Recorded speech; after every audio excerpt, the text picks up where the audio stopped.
Hey there, and welcome back to the Leading Yourself podcast. This is our last episode of July. I can't believe it. I can't believe I'm saying that. Like, where did July went? I feel I blinked my eyes and the month was gone. And maybe what I'm about to share explains that.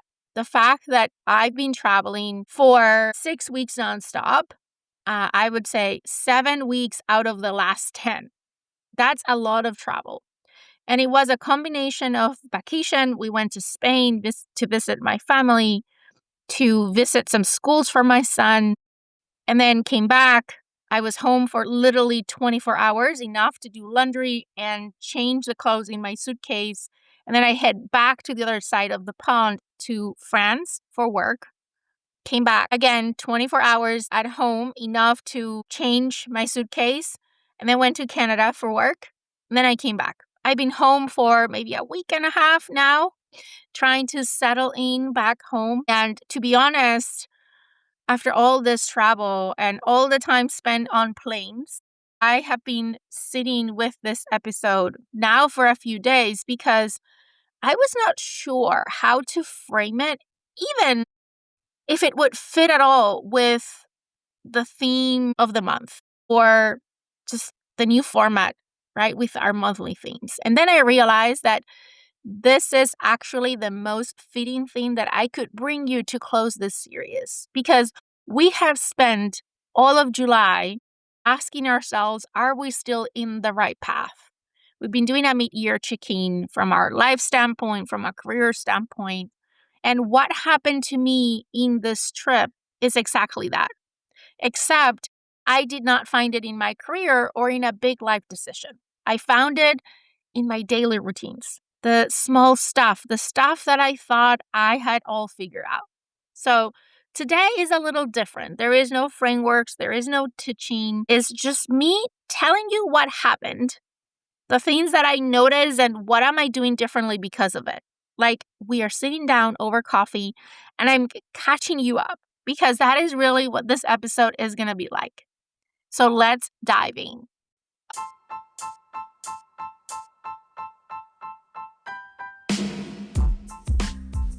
Welcome to the Leading Yourself podcast. This is your host, Carolina de Arriba. I'm an HR professional, coach, wife, mom, and above all things, a goal-getter. In this podcast, we're going to be digging into all things leadership, professional and career development, habits, and relationships. This is a podcast for those who want to become the best version of themselves, those who have big dreams and are willing to embrace the journey and put in the work to achieve them. My goal is to share with you the tools, tips, and tricks to help you in your journey. So let's dig into today's episode. Okay. So before I dive in, some context, because it matters for my story. If you don't know me, I am originally from Spain. I left many years ago. I've been more than half of my life living outside of Spain. And ever since, I had this thing in the back of my mind, this dream of going back, not to visit, but to really be there, to live it for a minute. And for years, that dream stayed in the background because life is busy and you have plans and you keep telling yourself someday. Well, this summer, I got 3 weeks that I spent in Spain. And here is the thing I realized pretty quickly. What I had been missing all these years was not Spain exactly. It's the lifestyle. The way people live there, the pace, the food, the way connection with family and friends is not something that you schedule into your calendar. It is just the structure of the day. It's how the day is built. And I walk in there thinking I was going home, which I was in a sense, but I also walk in there with habits and routines and disciplines, right? Because that is who I am. That is generally one of my strengths. I am a very structured person when it comes to my routines. And what I did not expect was that Spain was going to hold up a mirror to all of that.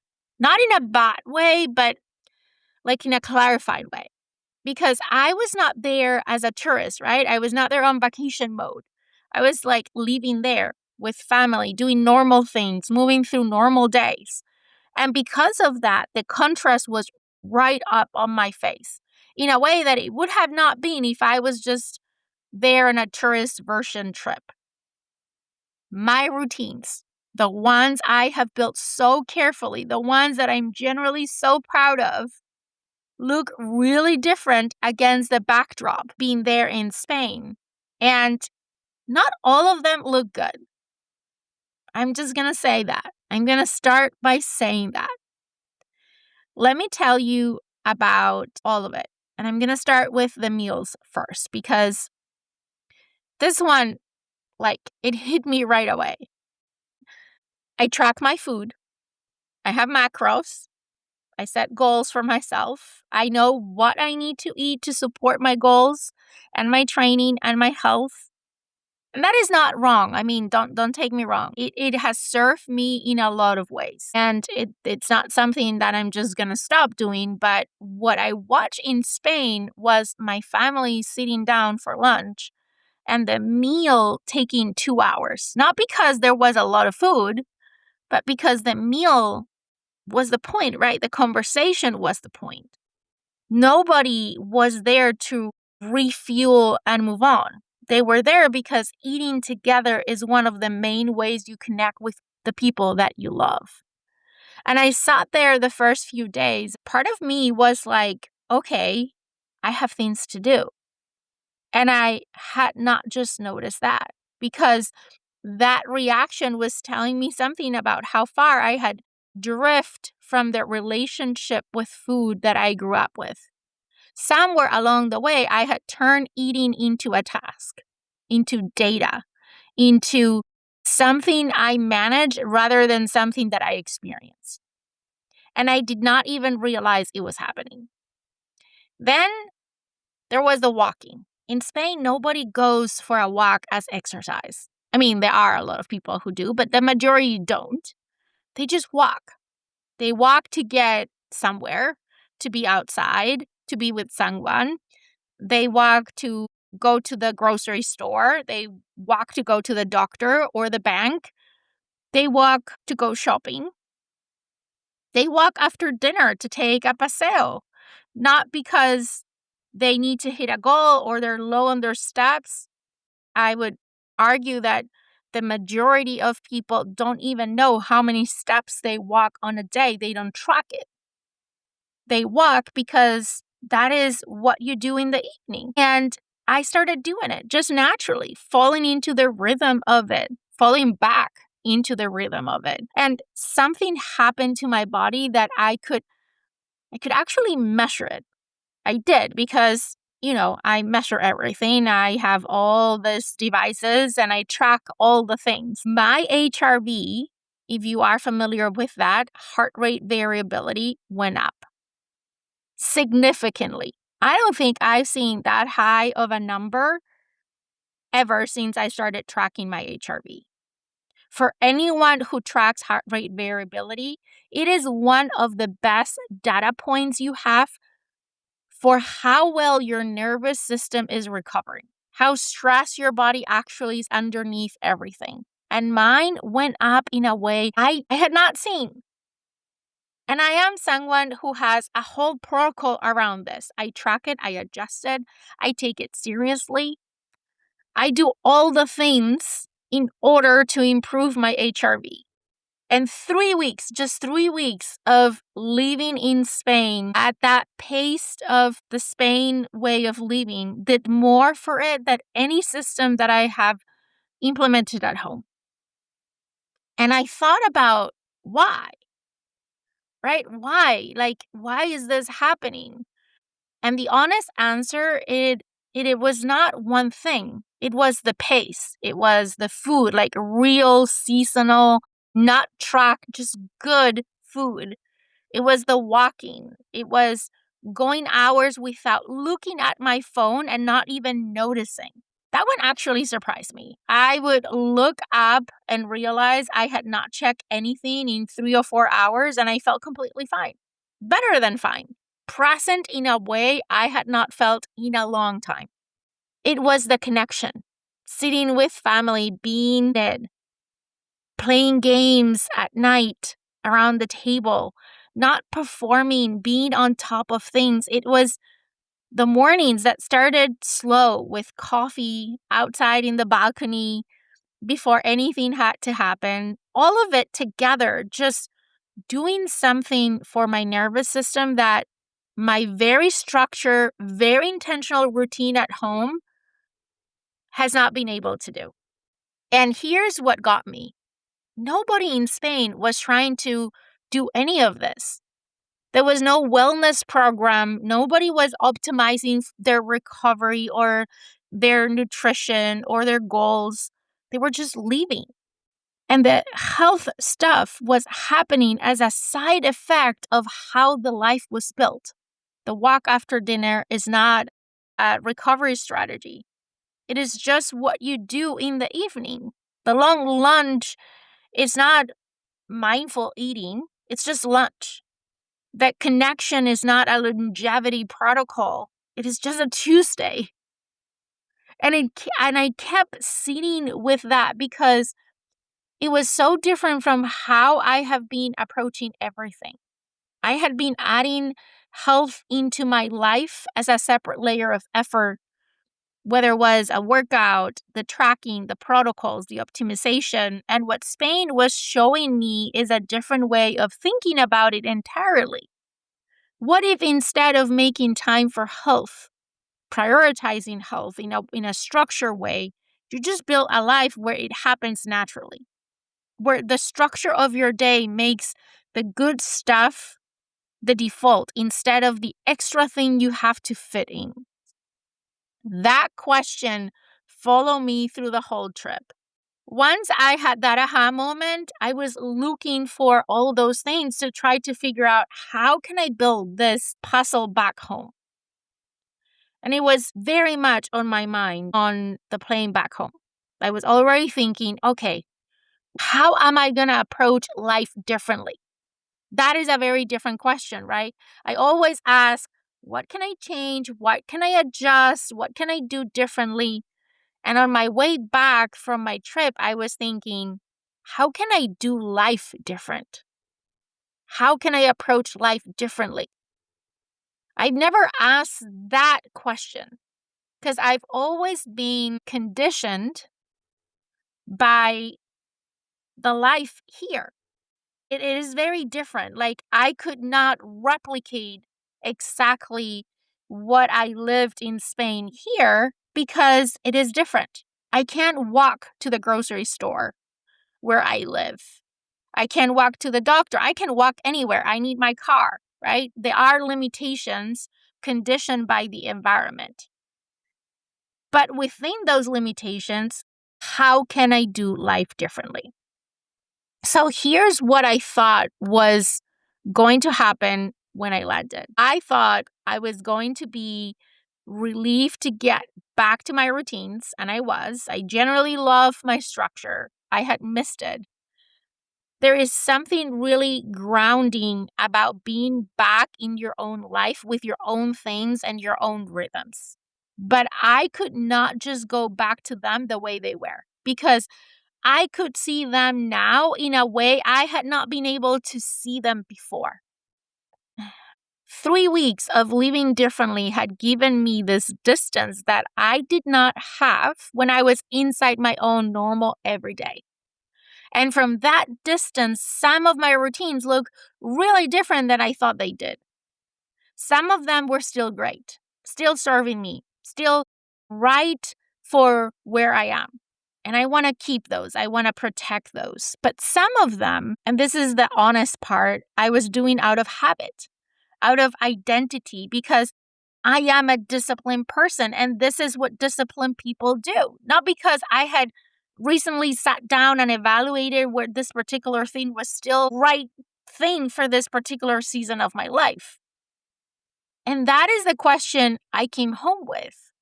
I would be making my coffee in the morning or sitting down to start my day, and I would just stop and ask, am I doing this because is it still serving me or because it is who I decided I was?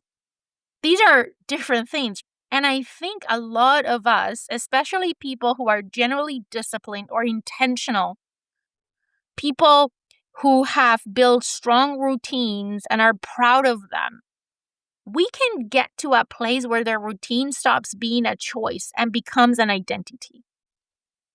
And questioning that routine starts to feel like questioning yourself. So you just keep going. And you call it discipline when sometimes it's actually just inertia. Spain caught mine, and I'm grateful that it did. So let me tell you, what am I actually bringing home from this trip? Because I think hearing someone get as specific is more useful than hearing principles. And I want to say it up front. These are not prescriptions. This is not me telling you what I am doing. This is me sharing what my experience show me and what I'm choosing to adjust because of it. Okay, the first one, the way I think about walking. I already work out. I work out almost every day. That is not going away. My strength training, I'm keeping that. That is key for me. It's supporting me. I'm not changing it. But what I am adding is walking as part of my day, not as training, just as how I move through the hours. A walk after lunch, an evening walk with my family, something that we stopped doing at one point. I don't want to look at walking as a step goal or a fitness thing. Just movement that is part of being alive in a day rather than a separate task that I schedule and I complete. That is something that I'm changing. Because to be honest, any walking I do through the day, or most of the walking, not any, but most of the walking that I do through the day before all of this was because I needed to get in more steps. I'm tracking my steps. I need more steps. And that is my mindset. Let's go for a walk because I haven't hit my goal today. And I want to change that. I want to see walking as integrated into my life as part of how I do life. And I'm going to stop looking at my step count. I'm going to stop tracking it. I mean, my watch does it anyways, but I'm not going to look at it in that way anymore. The second thing is sitting down for meals. This one sounds so simple, and it's also the one I know is going to be the hardest for me. I am committing to eating every meal sitting down, away from my computer, without my phone, without doing anything else at the same time. Because today, or right after my vacation, lunch for me was sitting down at my desk while checking emails or doing work. Or on my best days, scrolling on social media. The meal is the meal. It's not a refueling stop. And I want to slowly shift how I think about food from something that I manage to something that I actually experience. And I say manage because I plan my meals ahead of time. I do it intentionally to make sure it has the right amount of protein and carbs and fat and fiber and sodium and all the things. I manufacture my meals to fit my goals. And it's something that I manage completely, right? I manage how I plan it, how I prepare it, even how I eat it. I don't treat it as an experience anymore. Somewhere along the years, I lost that.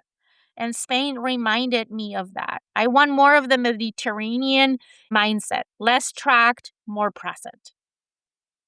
I am not throwing out everything that I know about nutrition, but I'm challenging myself to change my relationship with the act of eating. Those are different things. I'm still going to make sure that I get enough protein in my day and enough fiber in my day. And I'm still going to choose the healthy options versus other things, which also is true in Spain. Even they don't do it with the mindset that I was doing it. They eat healthy. They eat seasonal foods, like I mentioned. So it's part of I don't know how to explain it. It just happens without even thinking about it. Okay, the third one is an afternoon pause. I am not going to call it siesta because I cannot take a siesta in a workday. But I can take 10 minutes in the afternoon away from work, away from any screen, outside if I can, a few deep breaths, just a break that is actually a break. Not a transition between tasks or meetings, but an intentional stop. My cortisol drops in the afternoon, and I have been pushing through that with caffeine for years or just with willpower. And I'm going to try something different. I'm going to take an afternoon pause, my American version of the Spanish siesta. Okay, the next one, more real connection. What moved me most in Spain was how naturally everyone was just with each other. Not because they planned it, because the life was built around it. I came home and realized almost all of my social connection has become scheduled. Which I get, we are all busy. That is real. That is our reality. But I want more of the unscheduled kind of social life. More reaching out just because. More saying yes to the coffee that was not on my calendar. More inviting people over on a random Wednesday for no special reason. The research on social connection and how it affects your health and how long you live, some of the most compelling data we have. And you cannot get it from a supplement. You get it from actually being with people. The next change is morning light before anything else.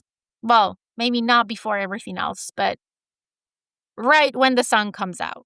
My mornings are very structured, and I love my morning routine. It's my favorite routine of all the routines that I have.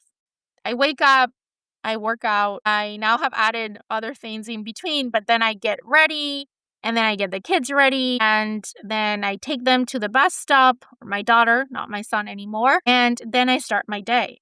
And I don't get out to sunlight until I take my daughter to the bus stop. And that is like 2.5, 3 hours after I have wake up. So I want to be more intentional about adding just 10 or 15 minutes outside, even before I take a shower. Like maybe enjoying my coffee with some sunlight, no phone, just easing into the morning before I start executing my day. The data on morning light exposure is really, really good and really, really solid. It sets your circadian rhythm. It affects your cortisol curve for the whole day. It supports better sleep at night, and it costs nothing. The only thing it costs you is slowing down for 15 minutes before you start executing your day. That's exactly what I'm going to do. The other thing is slowing evenings down. Spanish evenings have this quality where the day winds down gradually instead of just stopping. After dinner, there is a walk, there is conversation, there is music, there is playing games, there is the transition to rest is gentle, not abrupt. There's exceptions. Of course, there's exceptions everywhere. I have been going pretty hard right up until I decided I should sleep. And then wondering why I cannot fall asleep at all. When I say I've been going pretty hard right until I go to bed, I'm talking about checking emails, thinking about work stuff, being on my electronics, scrolling on social media. I am protecting the last hour of my evenings now. Maybe when I can, going outside for a walk, reading, having real conversations with my husband, not about the logistics, but just about any random thing, something that tells my nervous system that the day is actually over. And last but not least, and probably the hardest one for me personally, the tranquila mindset. Tranquila is a Spanish word that means calm or easy, but it is actually a real whole way of relating with time. It is the belief that there is time, that not everything has to happen right now, that the quality of what you're doing matters as much as the spend of it. I have a high sense of urgency. It is a part of how I am wired, and it has served me in a lot of ways so well. But I also know that some of the urgency I carry is not real. It is just the background noise of always operating at a very high gear. And Spain gave me 3 weeks of a different gear, and I felt the difference in my body. So now, when I notice the urgency coming up, I ask myself one question: does this actually have to happen right now? And if the honest answer is no, I am trying to let it wait, which is not easy. It is really, really hard for me. For some reason, in Spain was so easy, it came so natural. And since I've been back home, this has been the hardest one for me. I'm not always successful, but I am way more intentional now. It was really an eye opener how I experience life in Spain in this way with this tranquila mindset than this like always on, everything is urgent kind of approach that I've had to life for years. And again, nothing nothing wrong. I don't regret it. It has served me well, but it is time for me to adjust. Here is the thing I keep coming back to, and I want to say it plainly because I think it is most important thing that I came home with. Routines are tools. They do a job, and they do the job well until something changes. Until you change, until the season of your life shifts, or your body shifts, or what you need shifts. And then the routine that used to serve you just becomes the thing you do because it is the thing you do. The problem is we do not always notice when that happens, especially if you're disciplined, because discipline feels like virtue. Like questioning our routine can feel like letting yourself off the hook. So you keep doing it and you keep calling it discipline when really it might be time to ask whether this particular thing is still earning its place in your life. What Spain gave me, and look, I know not everyone can go to Spain for 3 weeks. I get that. But what travel of any kind or real break can give you is distance from your own normal. And from that distance, you can see things you cannot see from the insides. Which routine is generally serving you and which one is you're just doing because it's who you decided you are. Which structure is supporting the life you want and which one has quietly become the obstacle to it. You do not have to go anywhere to ask those questions. You just have to be willing to step back far enough to actually see your life clearly. A weekend, a long walk, a morning with a journal and an honest question.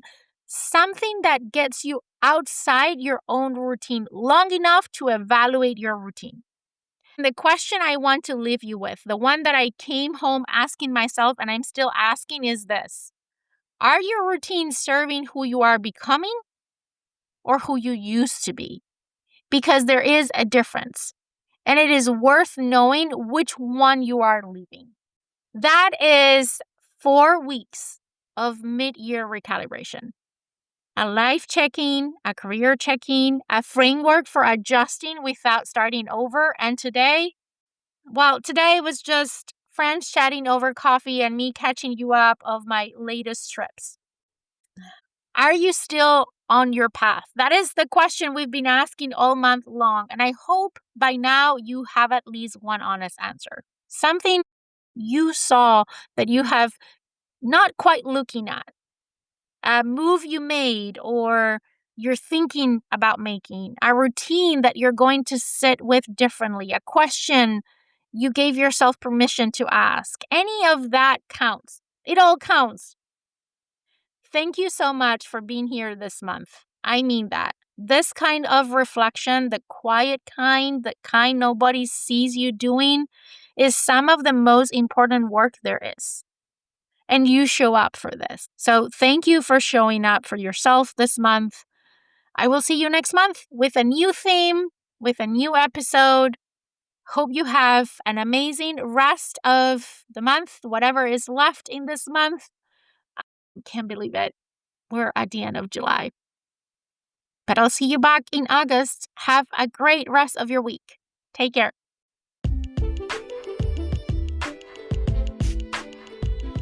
Okay, my friend, that's all I've got for you today.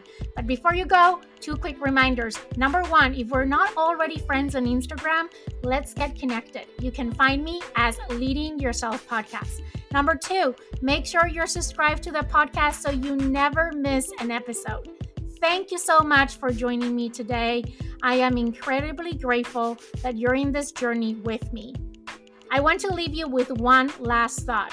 I want to remind you that you're destined for more and that every step that you take brings you closer to becoming that best version of yourself. Embrace each day as a chance to learn, grow, and chase your dreams. The world needs you to shine brightly, so go out and show up fully and authentically. Take care, and I'll see you next time.